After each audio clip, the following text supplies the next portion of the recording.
hi hello నమస్తే welcome to today's Telangana నేను మీ మధు రాష్ట్రంలో ఎంపీటీసీ స్థానాల లెక్క తేలింది మొత్తంగా 5774 స్థానాలు ఉన్నట్లు పంచాయతీరాజ్ శాఖ ఖరారు చేసింది ఈ నెల 12తో ఎంపీటీసీ స్థానాల పునర్విభజన పూర్తయింది దీంతో స్థానాలపై స్పష్టత వచ్చింది గత మార్చిలో 5817 ఎంపీటీసీ స్థానాలు ఉండగా ప్రస్తుతం ఆ సంఖ్య 5774 తగ్గింది ఇక కొత్తగా ఏర్పాటైన మున్సిపాలిటీలు కార్పొరేషన్లలో పలు గ్రామాలు విలీనం కావడం ఇక ఓఆర్ఆర్ లోని గ్రామాలను సమీప మున్సిపాలిటీలో విలీనం చేయడమే ఇందుకు కారణంగా తెలుస్తుంది ఇక చూసుకుంటే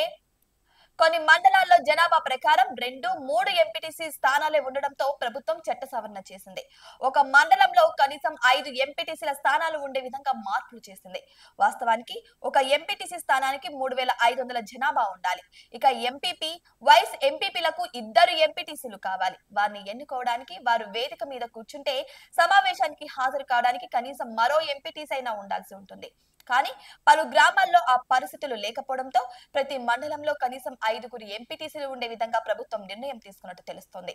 దీంతో అనేక మండలాల్లో 5 ఎంపీటీసీలు స్థానాలు ఏర్పడ్డాయి ఇక రాష్ట్రంలో గత మార్చి తర్వాత కొత్తగా మున్సిపాలిటీలు మున్సిపల్ కార్పొరేషన్లు ఏర్పడడంతో సమీప గ్రామాలను అందులో కలిపేశారు ఇక ఓఆర్ఆర్ లోపలి గ్రామాలను సైతం సమీప మున్సిపాలిటీలో విలీనం చేశారు దీంతో ఎంపీటీసీ స్థానాల సంఖ్య తగ్గింది గత మార్చిలో 5817 ఎంపీటీసీ స్థానాలు ఉండగా ప్రస్తుతం ఆ సంఖ్య 5774కు చేరింది ఇక మేడ్చల్ మల్కాజిగిరి జిల్లాలలో 19 ఎంపీటీసీ స్థానాలు ఉండగా ఆ జిల్లాలను అర్బన్ జిల్లాగా మార్చారు దీంతో ఆ 19 స్థానాలు కనుమరుగైపోయాయి ఖమ్మం నారాయణపేట్ నాగర్ కర్నూల్ కొత్తగూడెం జిల్లాలలో 4 చొప్పున అంటే ములుగు సంగారెడ్డి జిల్లాలలో 3 చొప్పున రంగారెడ్డి ఇక పెద్దపల్లి జిల్లాలలో 1 చొప్పున ఎంపీటీసీ స్థానాలు పట్టణ స్థానిక సంస్థలు విలీనమయ్యాయి ఇక రాష్ట్రంలో అత్యధికంగా నల్గొండ జిల్లాలలో 352 ఎంపీటీసీ స్థానాలు ఉండగా అత్యల్పంగా ములుగు జిల్లాలలో 84 ఎంపీటీసీ స్థానాలు ఉన్నాయి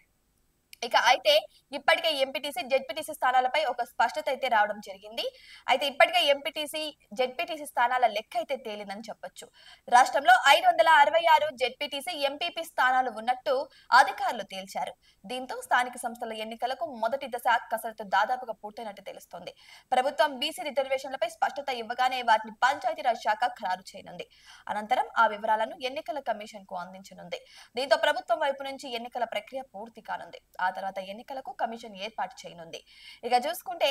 జిల్లా ఎంపీటీసీ స్థానాల గురించి తెలుసుకుందాం ఇక వెళ్ళన్నా ఇక ఆదిలాబాద్ కు వచ్చేసి 166 స్థానాలు ఆసిఫాబాద్ కు వచ్చేసి 127 స్థానాలు మంచిర్యాలకి 129 స్థానాలు నిర్మల్ కి 157 స్థానాలు ఇక కరీంనగర్ కి 170 స్థానాలు జగిత్యాలకి 216 స్థానాలు ఇక సిరిసిల్లకి 123 స్థానాలు పెద్దపల్లికి 139 స్థానాలు ఇక నిజామాబాద్ కి 307 స్థానాలు కామారెడ్డికి 237 స్థానాలు ఇక సిద్దిపేటకి 230 స్థానాలు సంగారెడ్డికి 273 స్థానాలు ఇక మెదక్ కి అయితే 190 స్థానాలు రంగారెడ్డికి 231 స్థానాలు వికారాబాద్ కి 227 స్థానాలు ఇక మహబూబ్ నగర్ కి 175 స్థానాలు నారాయణపేట్ కి 132 స్థానాలు నాగర్ కర్నూల్ కి 210 స్థానాలు గద్వాలకి 142 ఇక వనపర్తికి 133 సూర్యాపేటలో వచ్చేసి 235 స్థానాలు నల్గొండలో 357 స్థానాలు భూరగిరిలో 178 స్థానాలు వరంగల్లో 130 స్థానాలు హన్మకొండలో 129 ఇక ములుగులో వచ్చేసి 84 మహబూబాబాద్ లో 193 స్థానాలు ఉండడం జరిగింది ఇక భూపాలపల్లి 109 జనగామలో 134 ఖమ్మంలో 288 కొత్తగూడెంలో 232 స్థానాలు ఉండడం జరిగింది ఇక మొత్తంగా చూసుకుంటే 5744 స్థానాలు అయితే ఉండడం జరిగింది ఇవి వాళ్ళ అప్డేట్స్ మరిన్ని అప్డేట్స్ కోసం మా ఛానల్ ని సబ్స్క్రైబ్ చేసుకోండి